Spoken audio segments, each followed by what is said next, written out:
नमस्कार दोस्तों, स्वागत है हमारे यूट्यूब चैनल एजुकेटर अंतेवासी पर। तो पिछले वीडियो में हमने धर्मेत्तर साहित्य के बारे में या लौकिक साहित्य के बारे में बात की थी, इतिहास के स्रोत के रूप में।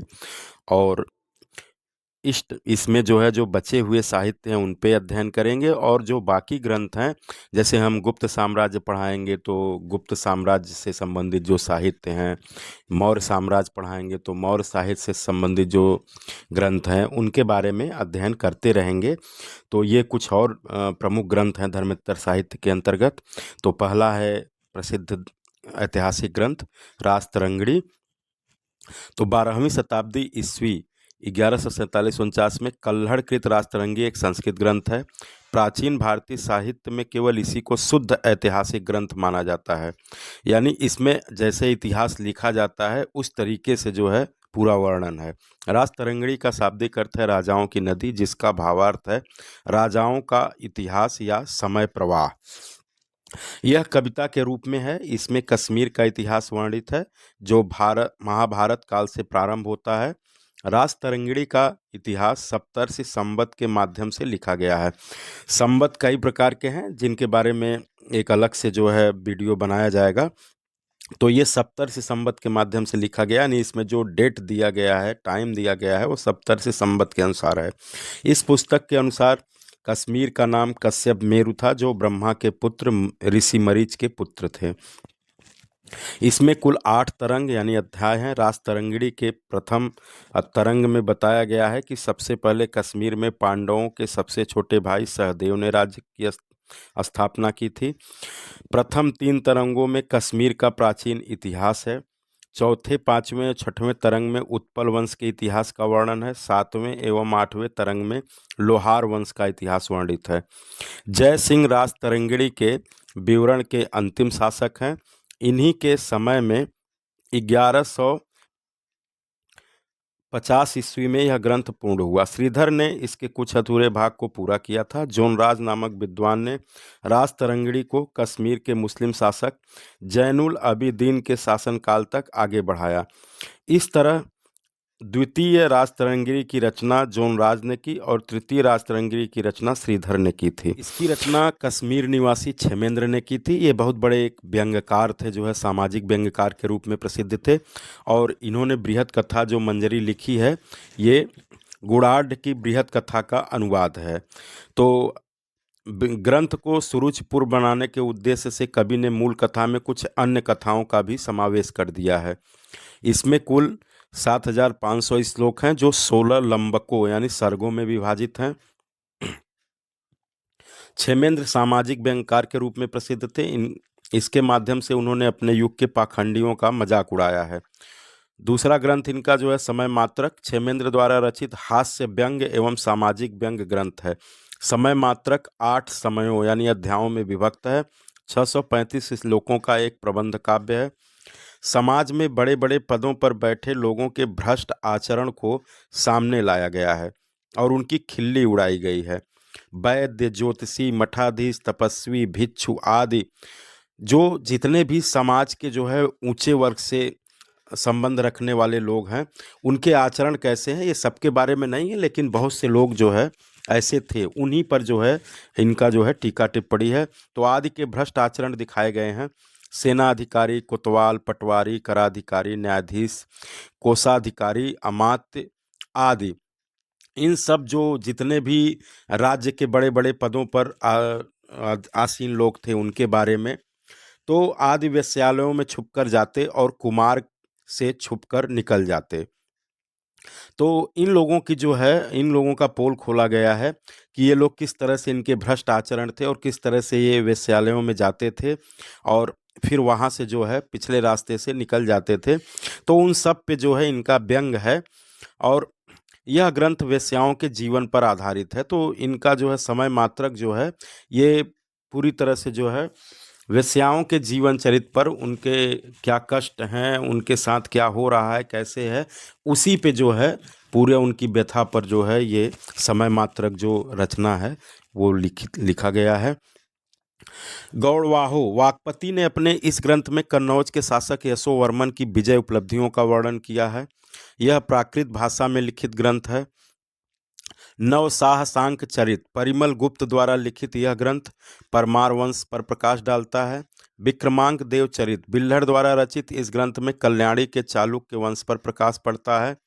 तो ये सब जितने भी ग्रंथ हैं ये किसी न किसी वंश या परंपरा या उन चीज़ों से जो है जुड़े हुए हैं। तो उस वंश के जो है चाहे राजपूत कालीन जितने शासक हैं उनका या हर्ष का, सभी के जो है घटनाओं पर और उनके जीवन पर आधारित ये सब ग्रंथ जो है लिखे गए हैं।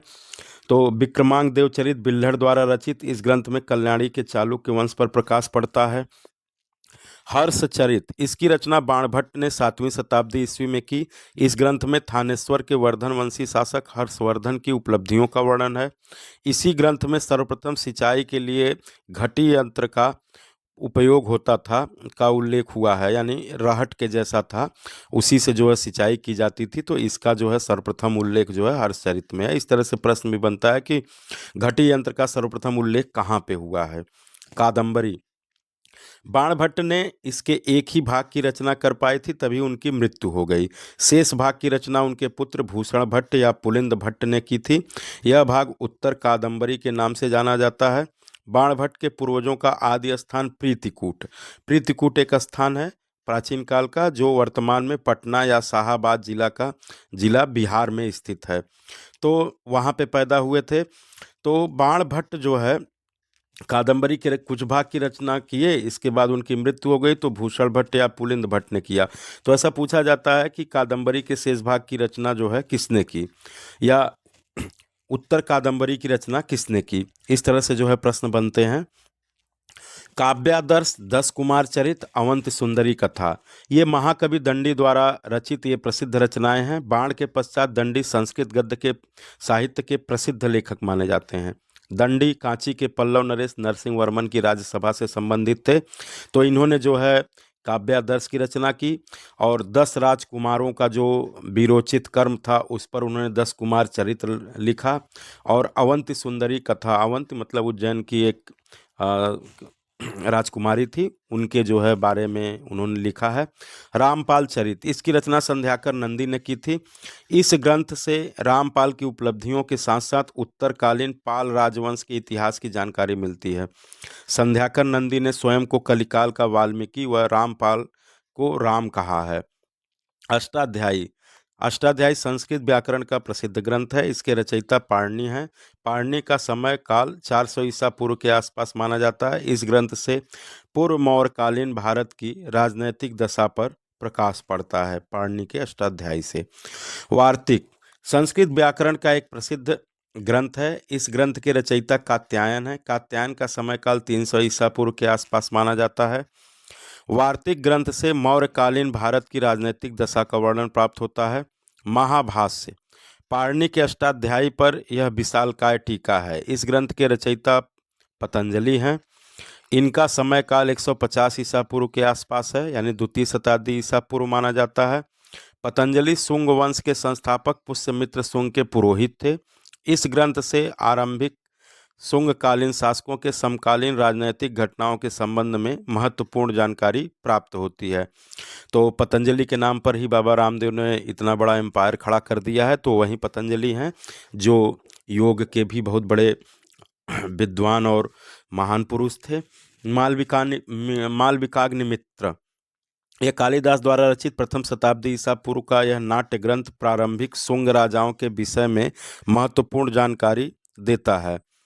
कुछ विद्वान कालिदास का समय गुप्त काल मानते हैं। तो अग्निमित्र के बारे में वर्णन किया गया है इसमें मालविकाग्निमित्र में। मुद्रा राक्षस विशाख दत्त द्वारा रचित ऐतिहासिक नाटक है। इस ग्रंथ की रचना 500 के आसपास हुई। इस ग्रंथ के माध्यम से नंद राजाओं तथा चंद्रगुप्त मौर्य से संबंधित इतिहास पर प्रकाश पड़ता है। मृच्छकटिकम महाकवि शूद्रक द्वारा रचित ग्रंथ मृच्छकटिकम गुप्तकालीन भारत का वर्णन करता है। मत्तविलास प्रहसन यह 7वीं शताब्दी की शुरुआत में विद्वान पल्लव राजा महेंद्र वर्मन प्रथम 571 से 630 ईसा ईस्वी में द्वारा लिखित नाटक है। इस नाटक में धार्मिक आडंबरों पर कटाक्ष किया गया, जैसे क्षेमेंद्र ने किया है उसी तरह से मत्तविलास प्रहसन में जो है महेंद्र वर्मन ने बाह्य आडंबरों पर या धार्मिक आडंबरों पर इन्होंने जो है कटाक्ष किया है। बौद्ध तथा कापालिकों की हंसी उड़ाई गई है, यानी इस ग्रंथ में जो है कापालिक जो संप्रदाय है उसका जो है हंसी उड़ाया गया है। कापालिक मतलब जो कपाल कुंडला यानी खोपड़ी में खाना खाए तो वो कापालिक है। और बौद्ध भिक्षुओं का, तो जो इन लोगों ने जो है आडंबर बना लिया और उलूल जुलूल हरकतें करते रहे, उन सब के बारे में बौद्ध तथा कापालिकों का जो है मत्तविलास प्रहसन में हंसी उड़ाई गई है। कई बार प्रश्न पूछ चुका है कि किस ग्रंथ में कापालिकों की हंसी उड़ाई गई है। रत्नावली प्रियदर्शिका नागानंद, ये सम्राट हर्षवर्धन द्वारा प्रणीत ये नाट्य कृतियां 7वीं शताब्दी के इतिहास पर रोचक प्रकाश डालती हैं। इन ग्रंथों की रचना 7वीं शताब्दी के पूर्वार्ध में हुई थी। पृथ्वीराज विजय, प्रारंभिक 12वीं शताब्दी में रचित ऐतिहासिक ग्रंथ जिसकी रचना एक कश्मीरी ब्राह्मण जयानक ने की। इसमें पहले तराइन युद्ध 1191 ईस्वी का वर्णन है। तो ये प्रमुख ग्रंथ जो है धर्मेत्तर साहित्य के अंतर्गत हैं। इसके बाद जो है तमाम और भी ग्रंथ आएंगे, जितने जिस जिस शासनकाल के बारे में हम पढ़ेंगे उनसे संबंधित जो इतिहास के स्रोत रहेंगे जिन ग्रंथों में, उनका हम अध्ययन करते रहेंगे, चाहे वो दक्षिण भारत के हों, चाहे उत्तर भारत के हों, चाहे मुगल कालीन हो। तो उन ग्रंथों का हम एक एक करके जो है अध्ययन करते रहेंगे। तो आज के लिए बस इतना ही। और आप लोगों ने जो है जो सहयोग दिया और जिस तरह से जो है हमारे चैनल को आगे बढ़ाया, उसके लिए आप सभी का जो है हम तहे दिल से शुक्रिया अदा करते हैं। बहुत बहुत धन्यवाद आप लोगों का।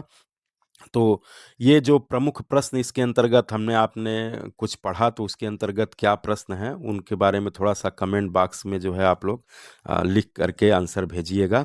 किस रचना में कापालिकों का हंसी उड़ाया गया है और पुष्यमित्र शुंग के पुरोहित कौन थे?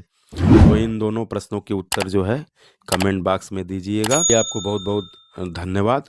जय हिंद, जय भारत।